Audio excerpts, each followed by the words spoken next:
Episode 400. Welcome back, the Diamond K Show here on Radio on Fire. We are reporting for the nation. I go by the name of Diamond K. Thank you for joining me.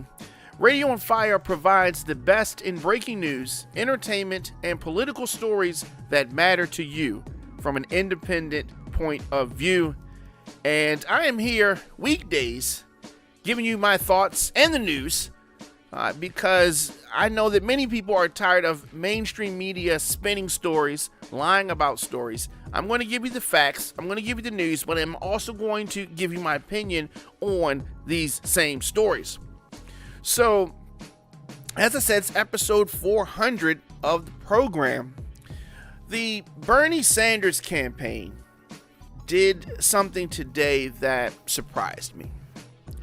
The Sanders campaign has compared demands for Bernie's medical records to birtherism. Now, if you remember birtherism is the name of the racist ideology surrounding former President Barack Obama. This is when he was president. There were demands that stemmed from people saying that he was not an American. He needed to produce his birth certificate. And there was this whole hoopla about that. They felt that he was not an American. And then they demanded he produce his birth certificate, while no one else has ever had to produce their birth certificate before. And there were claims on this because he was an African American, that's why this was happening. So this is the background of it being racist. And now we get to understanding, and I'm sure that everybody remembers that. So if you remember last year, Bernie Sanders had a heart attack. Okay. Next year, he's going to be 80 years old. Okay. And there have been naturally concern over his health. He had a heart attack on the campaign trail. Okay. So people were concerned about that. And up until very, very recently, Bernie Sanders was saying that he was going to release his medical records because there is concern. While he has been seeming to be energetic and fully recovered, people are still concerned. Whoever his vice presidential running mate is, this person could potentially become the president because this guy's 80 years old and he had a heart attack, right? So I'm not saying that anything, you can have a heart attack and move forward and life be fine. But you want to give people who are voting, all of the facts, and they're concerned with his health. He's been talking about, I'm gonna release it a little while before the debates, before the Nevada caucus, before this, that, and he's pushing it back. Now he says he's not going to release anything else. He's not going to release anything, which makes people concerned. I'm concerned. A lot of people concerned. I mean, I already was concerned anyway. He looked like there was need for concern. This is a very stressful job, very stressful. And we want to be sure that the person that we vote for, as best as we can, that we can make an informed decision as to who to cast the vote for. And the Bernie Sanders campaign saw fit to not only backtrack on releasing the medical records, but when asked about it, the campaign called it a smear and then compared it to birtherism. How is that the same thing? How is it even close? So where did they get this from?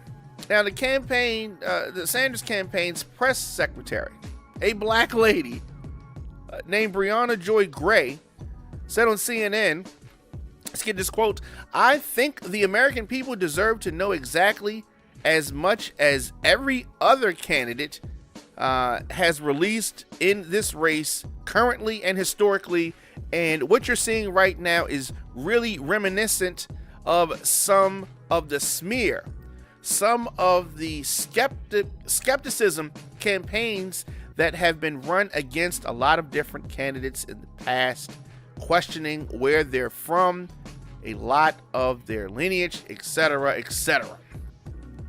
So they're trying to, deflect And it's crazy that the press secretary just compares demands for his medical records. He had a heart attack. Okay. This is not an odd request. He had a heart attack. All right. So transparency is very important when it comes to the health of candidates. Is it wrong that Trump refuses to release his health records? Yes. Is it wrong that Bernie Sanders is refusing to release his health records? Yes. It doesn't matter if it's a Democratic candidate or a Republican candidate or an independent or a Green Party or, any of the other parties. We need your full medical records. Full medical records. Bernie Sanders had no problems of releasing his full health records in 2016. And why was that? Because he didn't have a heart attack. Okay? There's something in these medical records that he's trying to hide. There's something in there that's fishy.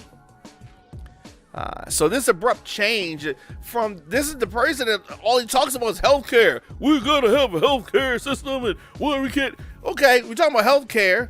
Let's see if you are healthy. Okay, you know what I mean? And it's not crazy. So anyway, this is really fueling speculation that there's something in his health records worth hiding. Let's put him on the stand. Let's get a lie detector test. Bernie Sanders had a heart attack. It's not a conspiracy like birtherism. He had a heart attack. Okay, it's a proven fact that was confirmed by Senator Sanders and the campaign. You know what I mean? Republicans and Trump had a field day with Hillary getting dizzy with the flu at the 9/11 ceremony during the 2016 campaign. Imagine what they are going to do to Bernie Sanders, who had a heart attack, and he is hiding his medical records now. The best way for Bernie and his campaign to deal with this, because it's not going to go away, they're going to keep on poking at this, is to deal with this question directly. Release all the records. If they are not going to be transparent with the voters, it's not going to turn out well for him. It's going to hurt him and his campaign in the long run. So Bernie can either destroy things by trying to hide whatever's going on, and it's going to come out eventually. When it does come out, he's going to look like he looks, an 80-year-old man, almost 80 years old, trying to hide his health from the public. Let us know your thoughts in the comment section. Instagram, Facebook, Twitter, LinkedIn, at The Diamond K Show, at Radio on Fire. Let's do this. Let's take a quick break, and we're going to come back with more of The Diamond K Show after this. Do you have a business, product, or event that you need to promote to men and women ages 23 to 44? If so, Radio on Fire can help you do it with one of our promo packages. Our broadcasts reach over 150,000 people per month. Sponsorship for one or all of our radio programs can include live mentions, social media posting, commercials, and more. Visit radioonfire.com/advertise to find out more about a promo package that fits your needs. Rates start as low as $50. If you want to reach men and women ages 23 to 44, log on now, radioonfire.com. Mr. Bloomberg had policies in New York City of stop and frisk, which went after African American and Latino people in an outrageous way. That is not a way you're going to grow voter turnout. I'd like to talk about who we're running against. A billionaire who calls women fat broads and horse-faced lesbians. And no, I'm not talking about Donald Trump. I'm talking about Mayor Bloomberg.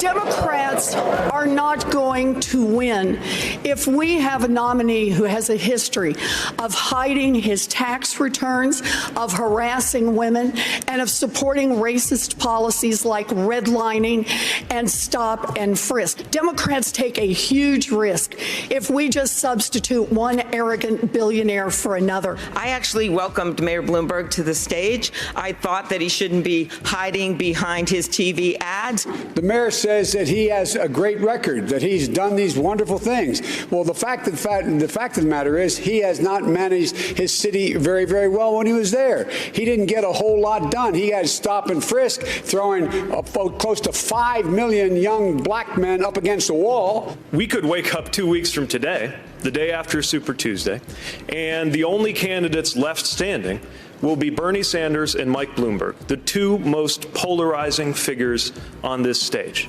Let's put forward somebody who's actually a Democrat. Look.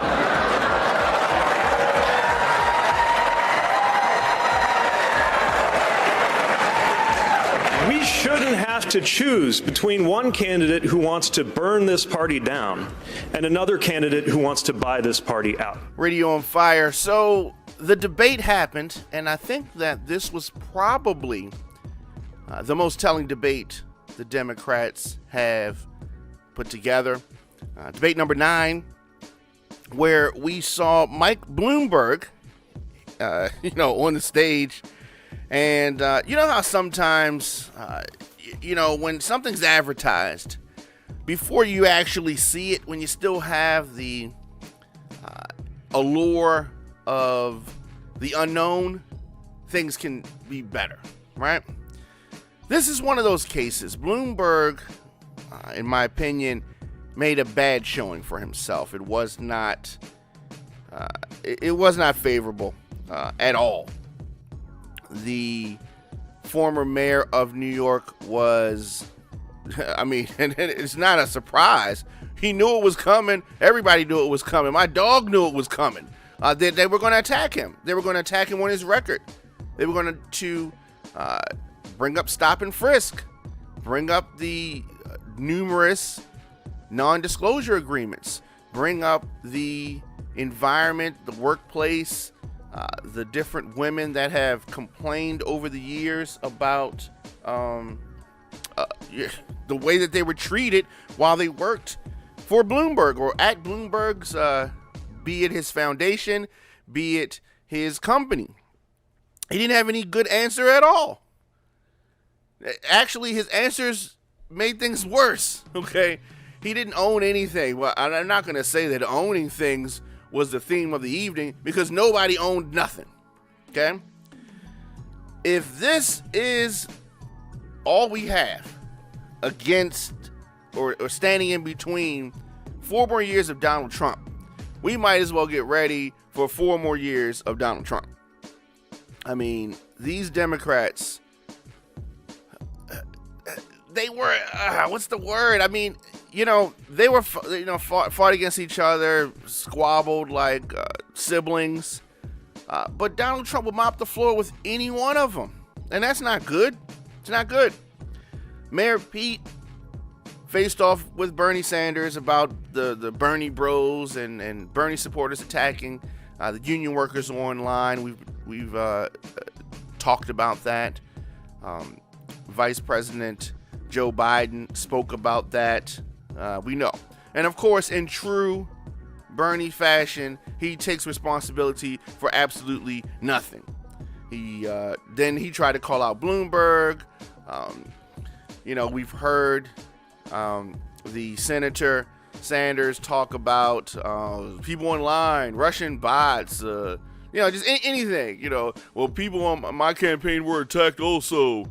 Does not want to, take any responsibility.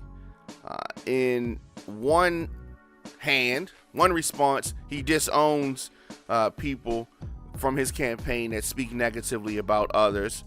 And then on the other hand, he blamed Russia and said, well, it could have been Russia.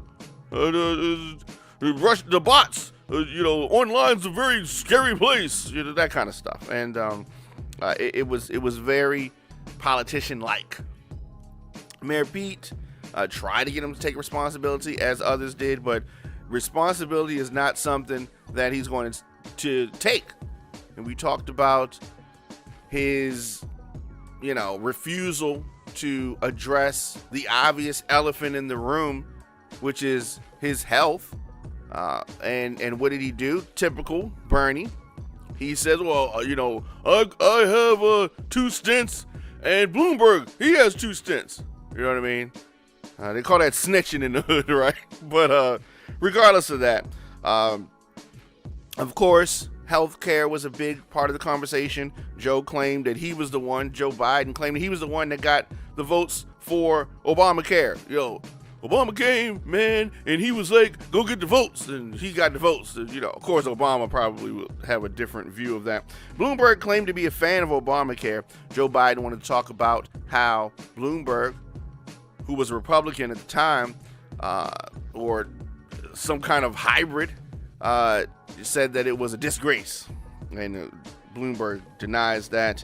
He also tried to explain stop and frisk terribly. He did a horrible job trying to explain stop and frisk. And we've heard him talk about that. He apologized, or talking to some clergy, he more so wanted to talk about the impact. He didn't want to talk about the specifics. And he, in true politician fashion, tried to defend, the reason why I did that is because I'm trying to bring down crime. And crime did go down, but, it's, just stumbling, bumbling. What's really strange to me is, how does a person acquire the kind of wealth that he has, but he's a bumbling, how does that even happen? I was speaking with Nikki about this, and I said, why doesn't he have passion? Why can't he speak about this in a way that, like if somebody hits your car, like, what are you doing? Why can't he talk like that? She feels as though he's not really motivated on this for the right reasons. And I guess I have to agree with that. I don't understand why, to hold the highest office, to be the most powerful person in the world, he doesn't have a sense of urgency. Because he's used to everything being given to him, I suppose, right? He's not used to having to fight for anything. So it's just like, he just feels, I'm supposed to just stand up here and, just talk like, I don't know. But this is for the most powerful person. Whoever the president is the most powerful person in the world. Everybody pays attention to the U.S. president. And the women were fired up. At least Elizabeth Warren was fired up. She got the memo that her campaign finances is probably on E, and she got the memo, right? She's shaking, and she always wears this weird color. I don't understand her. I don't see her as the president. And this is not a sexist statement. I just don't see her as the president. It's not. And if you remember, maybe the last debate number 7, they had this thing where she claimed that Bernie said that a woman can't be the president. It's not that a woman can't be president. It's that you can't be president, right? Another woman, yeah, but not you. All right, Elizabeth Warren, not the one. However, she did kick ass in this debate. I'll say that. But that doesn't mean anybody gonna vote for her, okay? It just means you kick their ass in the debate, but you just make all of this exercise just makes it easier for Trump. Trump, while this is going on, he was holding a rally, and he says it doesn't matter which one of them wins because I can beat all of them, and that's pretty much true. So Amy Klobuchar looked shaky when speaking about a couple of things that a lot of people didn't know existed in her record, and she'll talk about how she's from the Midwest and blah blah blah blah blah, right? But let's be clear that she prosecuted and gave a very lengthy, I believe, a life sentence to a 16-year-old black person. New evidence has come up and all this kind of stuff, and there were numerous police shooting unarmed black people. You remember all these things. She was in charge. She was the prosecutor. Didn't prosecute any police officers, and she did not take responsibility for that. So it was a grand jury and all that kind of stuff. You know what I mean? It's just so we got to understand. Bloomberg did say one thing that made sense. He said if everybody up here is held accountable for their problems with civil rights and criminal justice, nobody would be on this stage. Everybody up here has issues, right? They all have issues.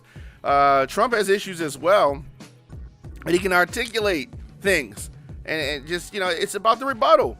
And some of these rebuttals are horrible. Bloomberg says he's going to bring out his full tax returns in a couple weeks. Bloomberg makes more money than all these people, plus Trump, all put together. So, we can give him a little bit of time for that. Doesn't matter. He ain't going to win. What difference does it make? He ain't going to win.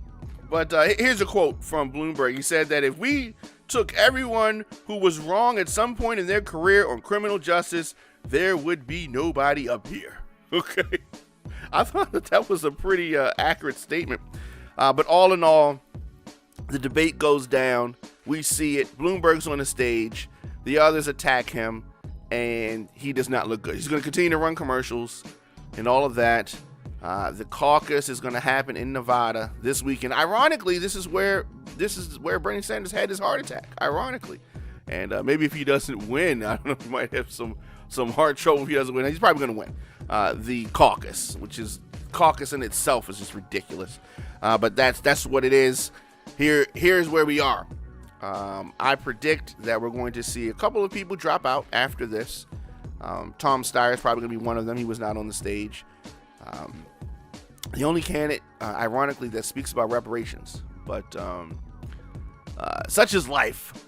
You're listening to Diamond K Show, Radio on Fire. We're going to come back tomorrow, and we're going to speak more about this and several other issues that hit us for the day.